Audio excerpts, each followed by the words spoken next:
If anybody has been following the news who's watching this, you might be aware that there was an Alaska Airlines flight that had an emergency landing yesterday due to part of the plane being ripped off the fuselage door.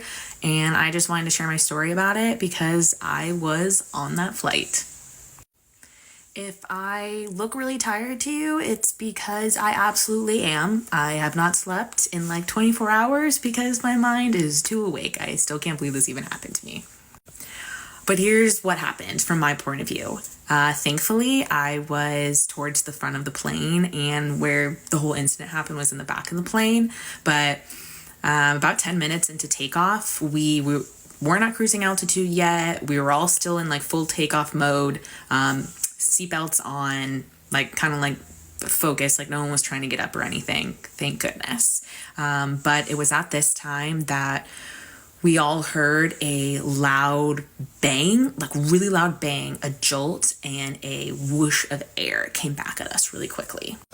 Immediately in the next moment, the oxygen masks came down from the overhead compartment, and a flight attendant didn't even need to get overhead for everybody to immediately start putting them on. We had no idea what had happened yet. My mind is still thinking maybe this is a joke, but my body is like, put that over my head, tighten the straps, look around for children, see if anybody needs help. You know, we've seen movies. We've had those safety precautions like drilled into us. I very quickly realized that something is terribly wrong. I can like feel it. I know this is no accident. I can just feel the vibe of the plane. There's some commotion going on behind us. We're trying to look over our shoulders. We can't see anything because all the oxygen masks, like wires and everything, are in the way.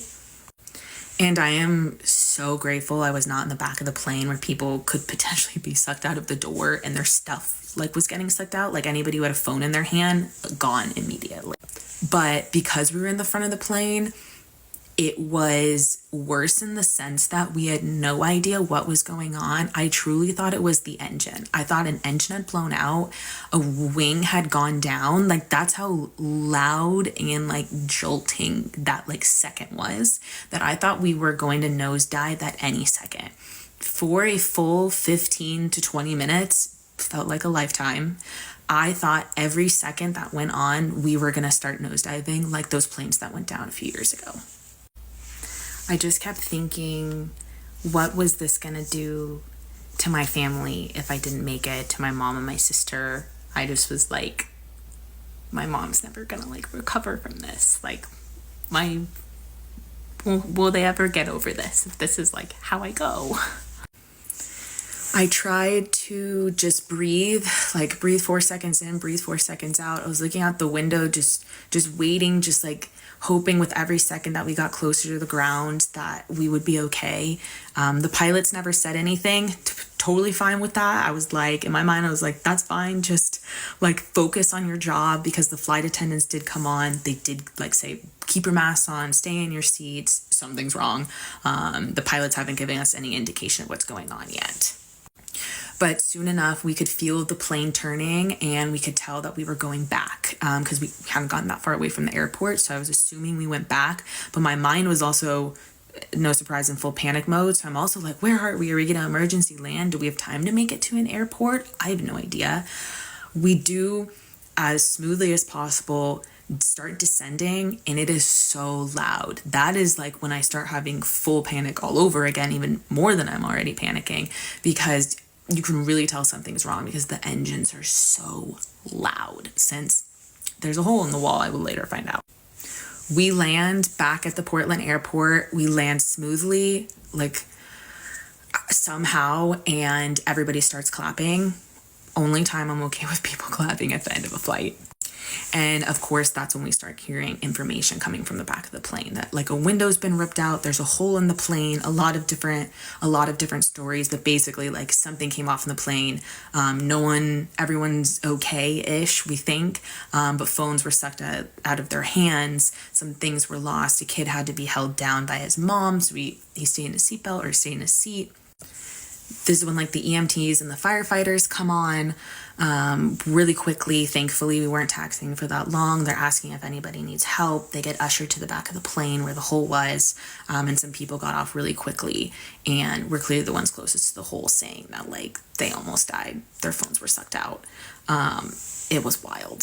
It wasn't until we deboarded, 200 of us are waiting in this customer service line, that the picture of the whole panel that you've seen from the news articles that was gone starts circulating around the line. And I like took a picture of someone's phone since my seat was so far ahead, and that we're all starting to wonder what happened. We're speculating, was it the emergency door? It looks like it looks more than a window. Or like, could any part of the plane, a whole chunk of it, come off? We, of course, would later learn that it was a fuselage door. I think I'm saying that right, which it's a potential emergency exit door, I've learned. But our plane didn't need a second one, so it's supposed to be sealed up. It's not supposed to be opened during flight as an emergency. It should just completely be sealed up, basically, which didn't happen. Thankfully, I was able to get a flight out the next day. They did organize a whole flight to Ontario last night for people that needed to get back, but I had a friend in Portland I was staying with, and I was just fine waiting the night and going back in the morning and trying again and getting on another flight. And I can safely say I am home with my mom, and I'm doing okay. I am so unbelievably grateful for those pilots and those crew members, and honestly everybody on the plane, for staying so calm. Everybody was so silent. You could tell we were just so afraid one breath would like make the plane go down. I'm just gonna end this with a couple really weird things that I don't know are weird coincidences to me. As some friends might be watching this know, I just spent the last year backpacking around the world and took a lot of flights on a lot of different airlines in a lot of different countries. And it is absolutely wild that I came back a few months ago from this year-long trip, and a domestic flight in a well-known airline is when this happened to me. And then one last crazy thing I'm going to share, which I think this is like so weird, but maybe other people don't. Right before my flight, literally in the airport, I had been listening to an audiobook about a biography of a company, and it's the president of the company that's talking about the book, and she's talking about her family members who used to be president of this company. And the last chapter, I can't even make this up. The last chapter I listened to before I was like, all right, that's kind of heavy. I'll save this till I after the flight, was how she was talking about how the president of the company died in a plane crash when he was 41. And you better believe when those oxygen masks came down, the first thing I thought of was, there is no fucking way I just listened to a story of somebody getting a plane crash.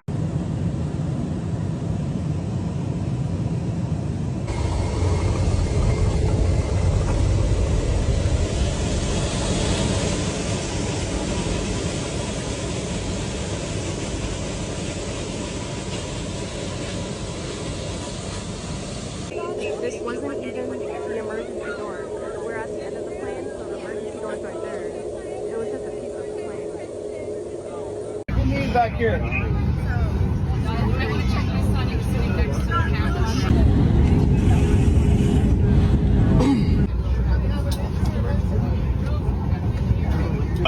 Medical personnel are treating the people who are injured. So you remain seated for us for now.